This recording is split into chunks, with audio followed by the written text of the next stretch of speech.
RWA, the next big thing or major blockchain failure?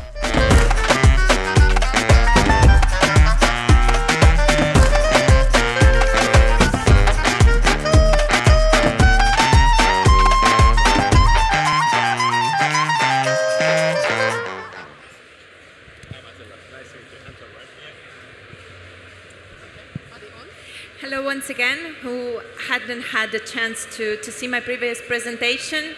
My name is Anna Agu. I'm managing partner and co-founder at LEHET office. And today we're going to talk about real-world assets tokenization, if it is a hype or the next big thing in the blockchain industry. And today on the panel with me are amazing industry experts and speakers. And I will give them a chance to introduce themselves. So let's start with you, Janina.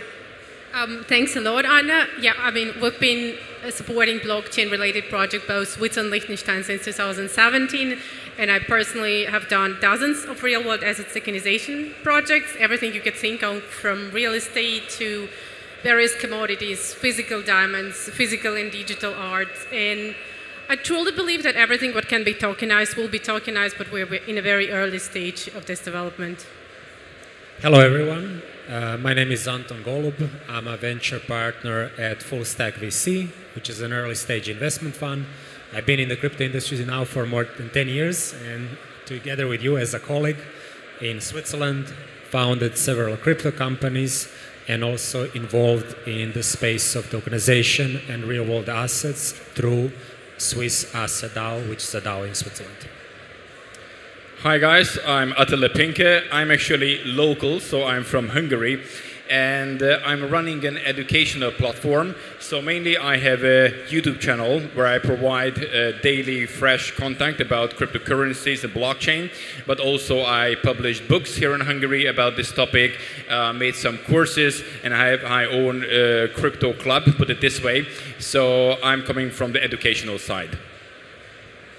Thank you so much for this amazing introduction. And as you can see, we have very diverse bunch of speakers today from Estonia, from Switzerland, from Dubai, and from Hungary as well.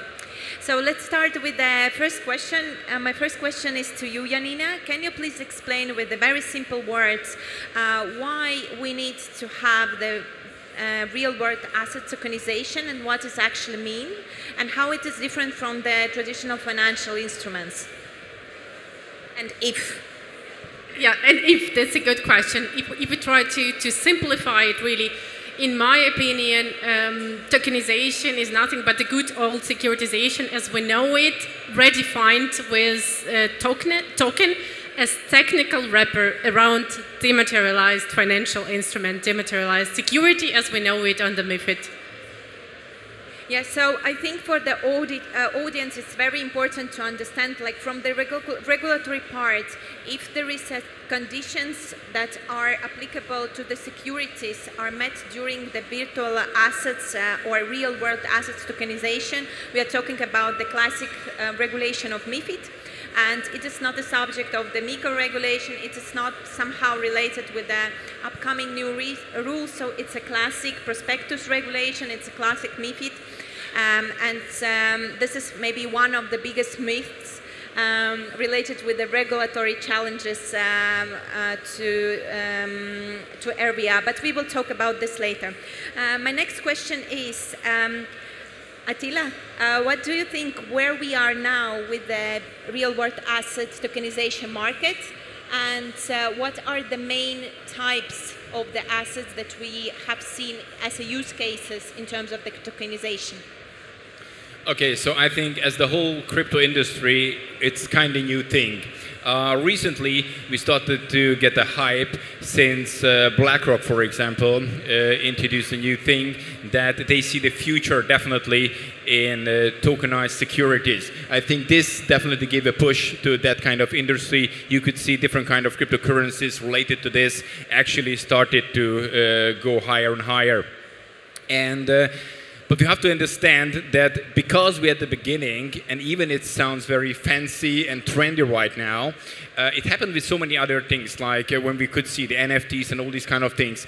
There is the pump, there is the FOMO, everything, everybody believes that now this is the one thing and it's going to happen like in a second. But then you realize what kind of things we're facing here, such like regulatory issues and all these kind of things. But we have already, I think, a couple of examples on the market. In my personal opinion, the biggest real-world asset with 118 billion US dollar market cap is USDT itself, because it's representing US dollar. But if there's another example, we're talking about gold, and then we have Pax Gold, but also Tether Gold. So we do see a couple of examples already around, and I think this industry is definitely growing, but I think we have to pull back a little bit just to understand, to establish things, what's happening really here, and get it on the track before it gets too wide. Yeah. Thank you so much. My next question is to Anton. What do you think why we actually need the real-world asset tokenization, and what are the benefits of it? Yeah, so I would first say that tokenization of real-world assets is one of the biggest hypes in the crypto industry now. So if you go and talk to anyone in the crypto industry, they will tell you everything of value will be tokenized and put on the blockchain, and that's the next big thing. And then when you ask them how big this will be, they tell you trillions of dollars. And then you close your eyes and you think, wow, trillions of dollars, that seems like a lot, you know? And all of the banks, all of the financial intermediaries, broker-dealers, even the governments will put all of these assets in tokenized form on the blockchain. But then you wonder, where are we now if we promise trillions in the next couple of years? And as you have said, actually, it's still in the infancy, right? And you have a couple of use cases like tokenized US treasuries, which is the biggest part of the real-world asset industry. You have a bit of gold, you have a bit of real estate. I think definitely stable coins are the most successful example of tokenization, but stablecoins don't give you any yield. So it's just a vehicle for you to hold a token of stable value, but it's not an asset in a sense that it has a price appreciation or a yield. So this is a separate category. And I think like when you ask me like for whom are real-world assets, and then the biggest thing you discover when you talk to people in the real-world asset industry, that at the moment it's only crypto-native companies that invest into real-world assets.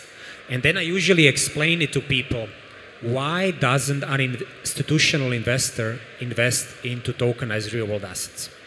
Because when you talk to a big asset manager, they will tell you, or they tell me many times, they will tell me, Anton, I will not buy your garbage tokens because I have already a broker-dealer. I can call Goldman Sachs and tell them buy real estate. I can call my prime broker and tell them buy treasuries. I don't need your tokenized US treasuries. I don't need your tokenized real estate because I have access to all of these markets. So at the moment, the biggest part of the investments in real-world assets is crypto-native companies. So this is your DAOs, big treasuries. These are your market makers. These are your hedge funds. So everybody who is already in the crypto world cannot access the traditional finance world. This is your user of real-world assets. But maybe the good question then is, what are the banks waiting for? What are the other traditional asset managers waiting for? Why are they not in the tokenization space?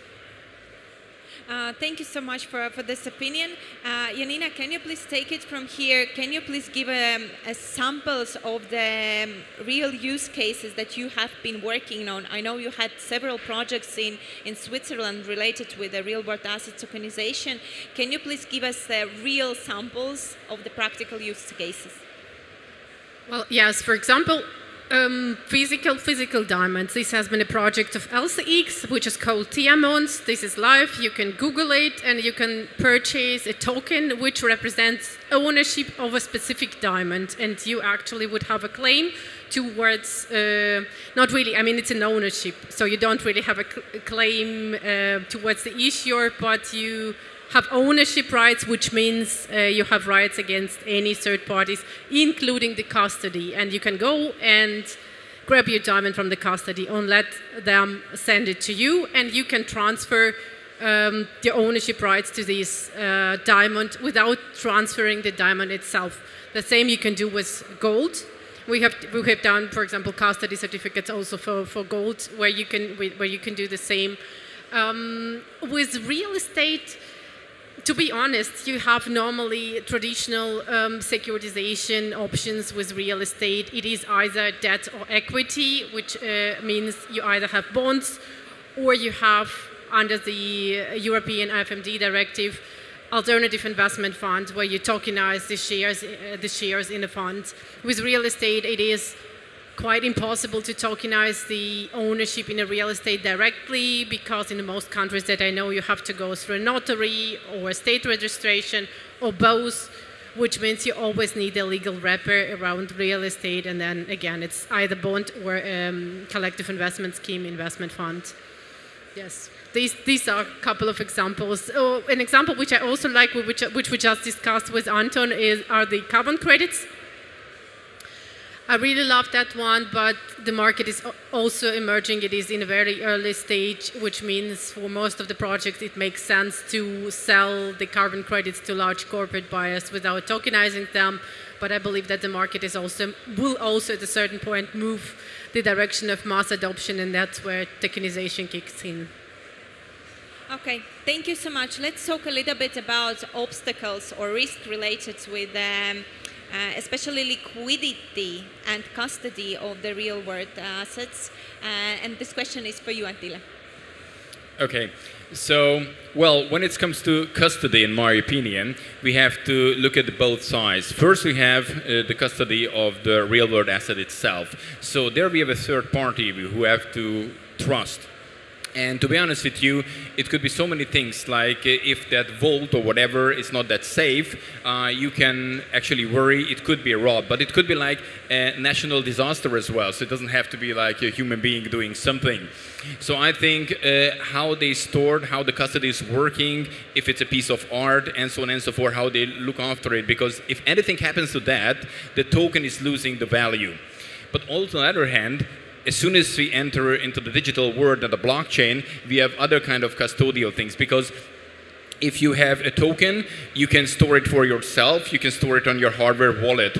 But as soon as that happens, you are the one who are responsible how to access it and how to protect your private keys. And if the private keys get stolen, for example, then those who stole it actually can gain access to the token, and after that, that belongs to that person. It doesn't need to be connected to your personality if it's on the blockchain. So I think we have the custody from both sides. And when it comes to liquidity, that's another interesting thing, because one of the things why we start to think in real-world asset and make this happen, it's boost the liquidity. Because as soon as this happening, so for example, you have a property, but this is like a local thing, and if you would like to sell it, even if it's like in fraction of it, then you do it on the local market. As soon as it goes on the blockchain, it's like a global issue after that, so you can actually purchase it from everywhere. But that introducing other things. So, for example, with liquidity, then somebody owns, let's say, with property and a big share, but he would like to sell it. That will move the token price, because he's selling a big share, it pushing the price down, and maybe the others would like to hold it for longer term and they just do not like it. So this can cause also some liquidity issues. What if that area, what the real world asset represents, it at that time not a hot topic? So if it's a property and the property market is going down, for example, it's not working that much, and even we did it to boost the liquidity is not there, or if it's too small. But these are just examples. If I may pick up on that, these are two major issues.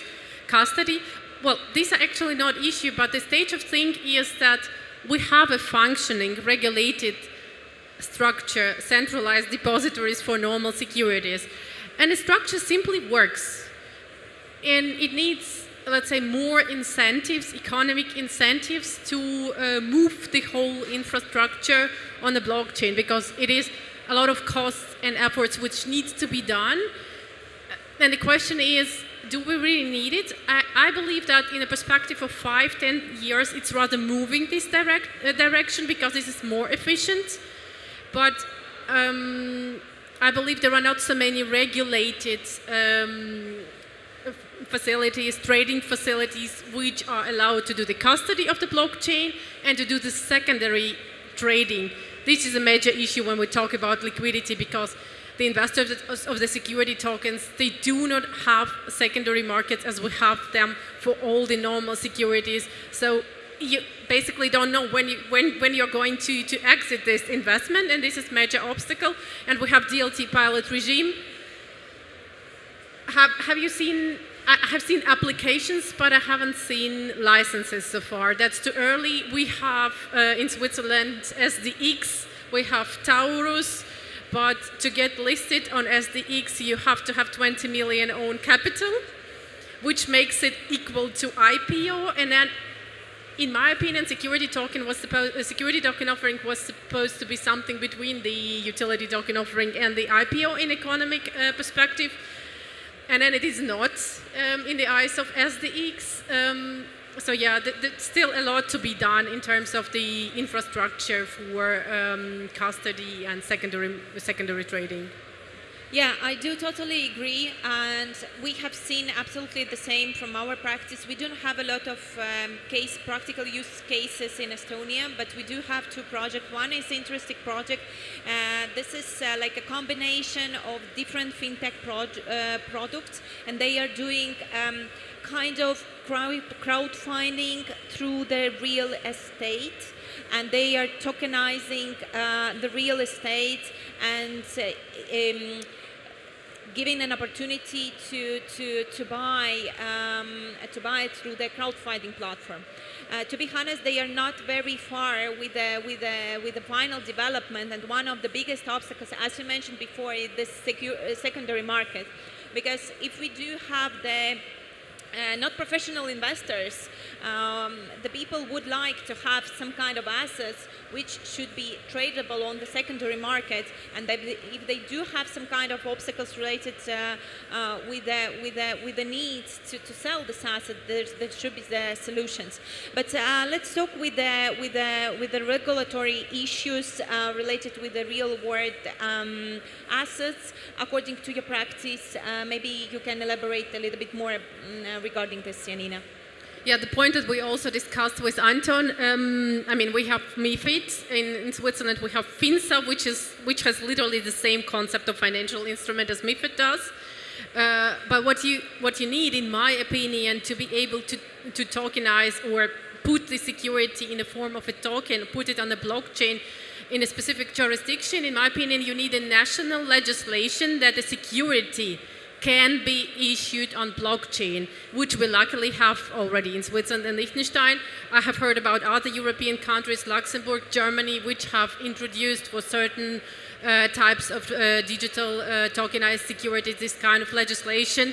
Why it is important? Because in a worst case scenario, the judge has to be able to establish, was this security actually issued and how? And that's why, in my opinion, there is a need for national legislation which allows to issue those dematerialized securities on blockchain. Otherwise, it is called legal uncertainty when we don't know how the judge is going to treat it.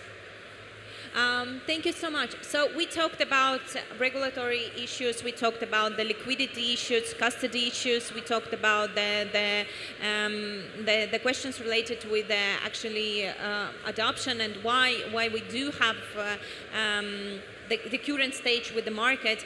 But I would like to ask the question of our today panel. Do you think it is a hype, or you rather think that this is a blockchain failure? Let's start with Attila. Yeah, so first I want to say that the real-world assets are a huge success for the hype that we have created. So if you just look at the attention that real-world assets get, it's phenomenal, right? But then if you ask in practice, like how much of this capital has been deployed in real-world assets, objectively we are still at the beginning, you know? And maybe I will try to provide like a different angle to it. I think many times the question is like, why would you do Why would you put something on the blockchain? What added value does it really provide to people? And let me give you one example.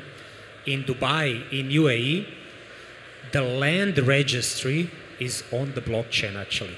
Now it's a private blockchain, it's not a public one, but it's on the blockchain. And then you might ask me, Anton, but why should I care about that? It's because Dubai is the only place on the planet where you can sell a real estate and close a transaction within 48 hours. In 2 days, you can sell a real estate. Try to do that in Europe, where we are now. It will take you 3 to 6 months. So I agree that we need to find use cases, but it's really then the point for whom are we doing that, right? And maybe the example that I gave with the land registry is a bit specific because it's a private blockchain, but it just shows you the power of digitizing a process, right? And the added value that it gets. And that's why Dubai has the hottest real estate market on the planet. Well, real estates are flipped all the time. Attila? In my opinion, day by day, our world is getting more digitalized. So the direction where we are going is definitely digitalization more and more. So I kind of have the feeling that we really have to fit this somehow in. Yes, it's a matter of time, but as you can see, and UAE is a great example how well over that works on the blockchain, and other countries can actually definitely learn from this. But really, so far, having so many jurisdictions worldwide and make this global, sometimes in the European Union, among countries, things are not working, not just something which goes on the blockchain and then it's like worldwide and everybody can have an access. So I think here is work to do, but I definitely see a great possibility in this, simply because it would make our life easier in many cases, not all cases, but in many cases. And as I said at the first place, that our life is day by day more digitalized, and this is the direction where we're right now going, and it's part of it. Janina, very final remarks to sum up your thoughts. Just to sum it up, I totally agree that we are in the early stage of everything related to tokenization. In 5-10 years, I believe those two infrastructures will be existing in parallel, centralized and decentralized, and then we would see how it is going to develop. Thank you so much, dear audience, for your attention. I hope it was an interesting panel for you, and feel free to reach out to the amazing experts if you have any additional questions. Thank you so much for your attention.